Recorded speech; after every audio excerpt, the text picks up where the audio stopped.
The air in Willow Creek was thick with the scent of freshly cut grass and impending rain when the scream shattered the suburban calm. It wasn't a scream of fear but of raw, primal rage, cutting through the cul-de-sac like a blade.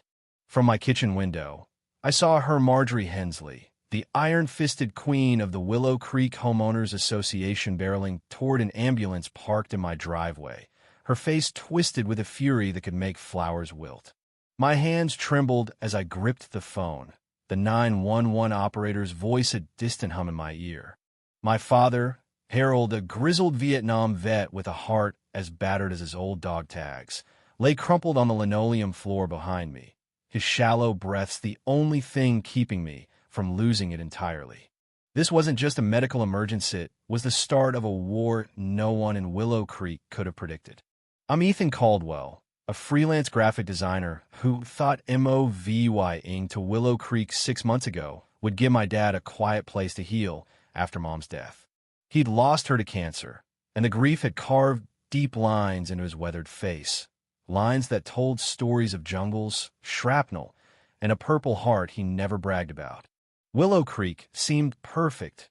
Tidy lawns, matching mailboxes, a place where the biggest drama was whose hydrangeas bloomed first. But I hadn't counted on Marjorie. From the moment we arrived, she declared us her personal project. Our flagpole, a tribute to Dad Ser VYC, was 1 inch too tall. The wind chimes on our porch, a noise violation. She'd leave notes on pastel stationery, her cursive sharp enough to draw blood, warning us about everything from the shade of our mulch to the unsightly toolbox Dad kept in the garage. I'd laugh them off, but Dad, stubborn as ever, would mutter, "She's got no idea what real rules are, son."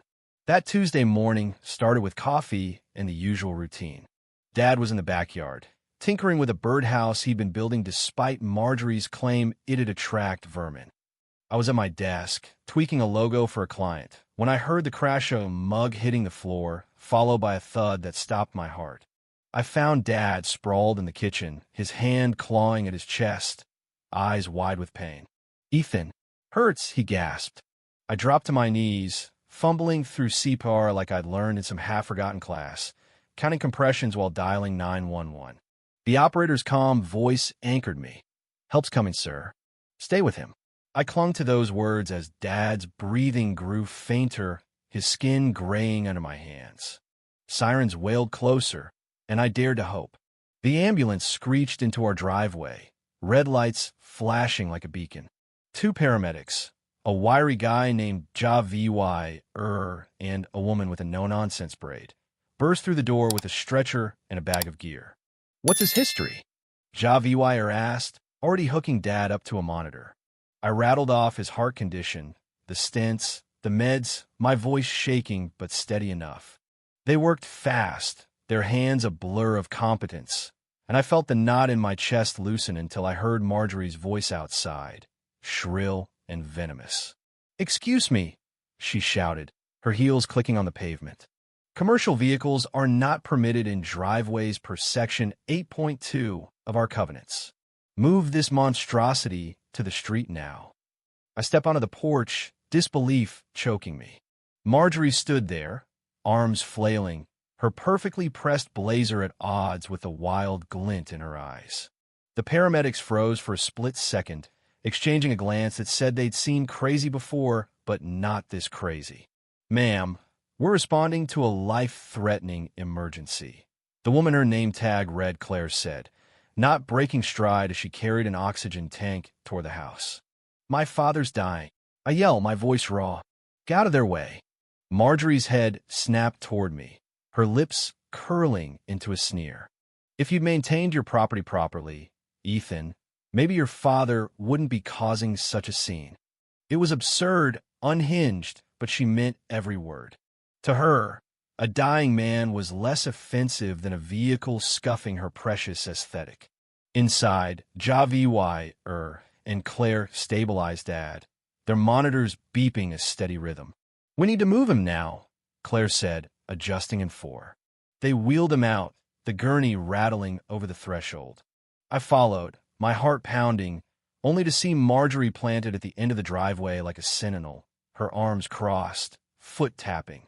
"I've noted this violation," she said, her voice dripping with ice as the paramedics VY gated around her. "The board will hear about this, along with that tacky flag and those unauthorized rose bushes you planted without approval."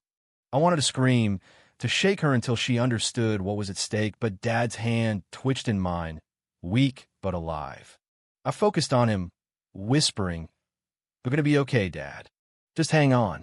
The paramedics loaded him into the ambulance, and I climbed in, the cool metal of the bench grounding me.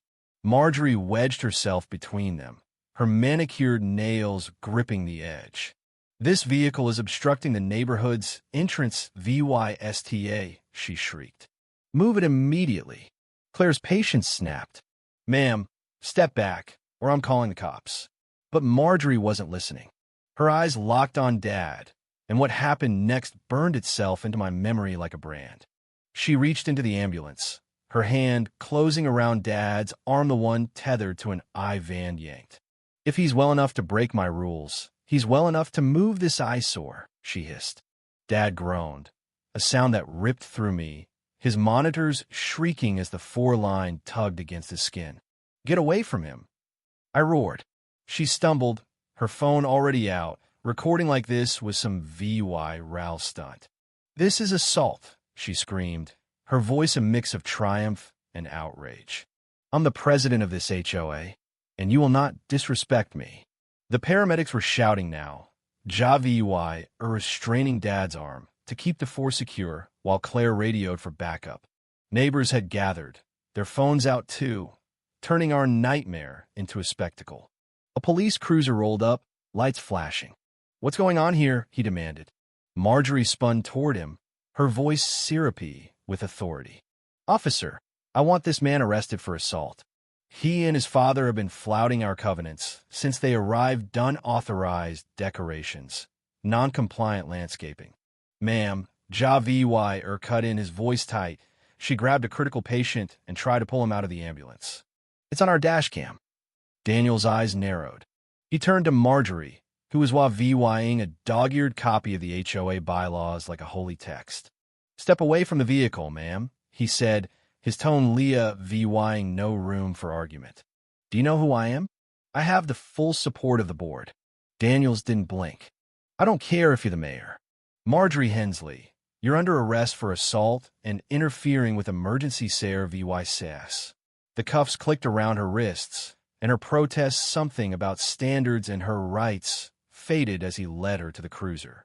The ambulance doors finally shut, and we sped toward the hospital, Dad's hand limp but warm in mine. At Mercy General, the ER was a blur of white coats and beeping machines. Dr. Patel, a cardiologist with kind eyes, told me Dad had suffered a major heart attack, but was stable for now. "If he'd gotten here even 5 minutes later," she said, "we might not be VYing this conversation." I sat by his bed, watching his chest rise and fall, guilt gnawing at me. Had I pushed Marjorie too far? Should I have fought harder to keep her at bay? Don't let her win. The fallout in Willow Creek was seismic. Marjorie's arrest went VY Ral, thanks to the neighbors' VY Deos and the ambulance dash cam. The HOA board, desperate to distance themselves, called an emergency meeting. I didn't attend. Dad's recovery was my priority, but a friend texted me the highlights. Marjorie was ousted as president, her bylaws mocked as tyranny in Times New Roman. Some neighbors even started a petition to dissolve the HOA entirely, tired of her reign. Weeks later, I sat in a county courtroom, Dad beside me in a wheelchair, his color better, but his strength still fragile. Marjorie stood before the judge, her blazer swapped for a plain sweater, her defiance muted but not gone. The prosecutor played the dashcam footage, Marjorie's voice echoing through the room as she yanked Dad's arm. Gasps rippled through the gallery.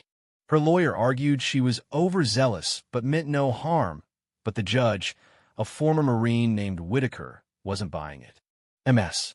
Hensley," he said, his voice like gravel, "your obsession with control nearly cost a veteran his life.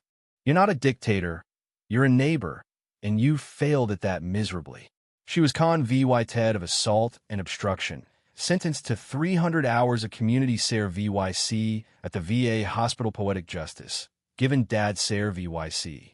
Abdullah 7,500 fine and mandatory counseling followed. But the real blow was the restraining order, 150 feet from me or dad, effectively barring her from HOA duties. Her face crumpled as she realized her empire was gone. Whitaker's gavel fell. Find a new purpose, MS. Hensley, one that doesn't involve terrorizing people.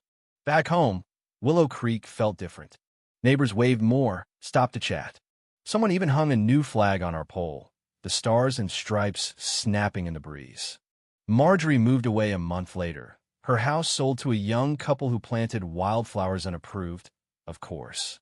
The HOA limped on, but its teeth were gone, and Willow Creek breathed easier. As for me, I learned something that day. Battles aren't just fought in jungles or courtrooms. Sometimes they're fought in driveways, over a man's right to live. And sometimes, the smallest VY, Tories like a flag flying proud, or a father's steady heartbeat are the ones that matter most. If you were the one in this story, how would you react?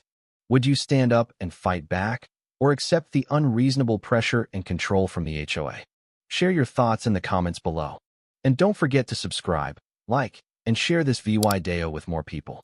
Your small action gives us the motivation to keep bringing you more intense and engaging stories. Thanks for watching, and we'll see you in the next VY Deo.